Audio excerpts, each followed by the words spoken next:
খেলাপি ঋণ আদায় করতে না পেরে এবার রাষ্ট্রীয় মালিকানাধীন সোনালী ব্যাংকের সঙ্গে একীভূত হচ্ছে বাংলাদেশ ডেভেলপমেন্ট ব্যাংক বিডিবিএল।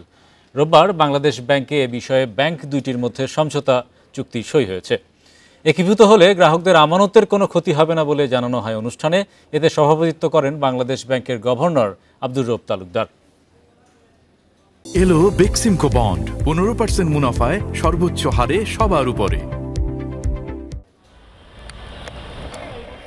দেড় যুগ আগে দুটি বিপর্যস্ত আর্থিক প্রতিষ্ঠান বাংলাদেশ শিল্প ব্যাংক ও বাংলাদেশ শিল্প ঋণ সংস্থাকে একীভূত করে গঠন করা হয়েছিল বিডিবিএল।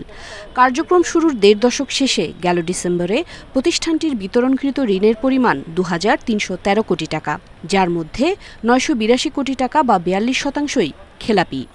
ভালো নয় বাকি সব আর্থিক সূচকও।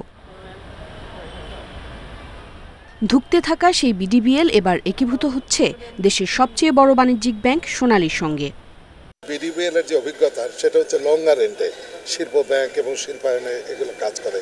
সোনালী ব্যাংকের মতো এত বড় একটা ব্যাংকের তারও আমি মনে করি শিল্পায়নে ভূমিকা থাকা উচিত। বিডিবিএল এর 650 লোক আসার পরও কিন্তু আমার ম্যান পাওয়ারের অনেক ঘাটতি থাকতেছে, সুতরাং এমপ্লয়ীদের বা তাদের চাকরির ব্যাপারে কোনো রকম অনিশ্চয়তা নেই, এটা 100% এনশিওর।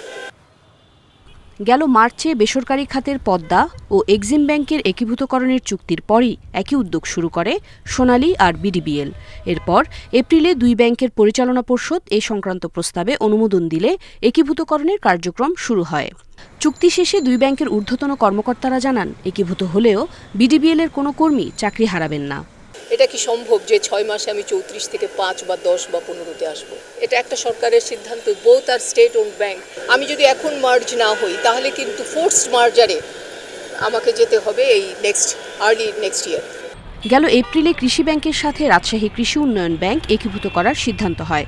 একই মাসে নানা সংকটে জর্জরিত ন্যাশনাল ব্যাংককে ইউসিবির সাথে যুক্ত করার উদ্যোগ নেওয়া হয়। আর ঋণ জালিয়াতিতে বিপর্যস্ত বেসিকের দায়িত্ব দেওয়া হয় সিটি ব্যাংকের সাথে। যদিও এরই মধ্যে একীভূতকরণ কার্যক্রমে আপত্তি জানিয়েছে ন্যাশনাল ও বেসিক দুই ব্যাংকই।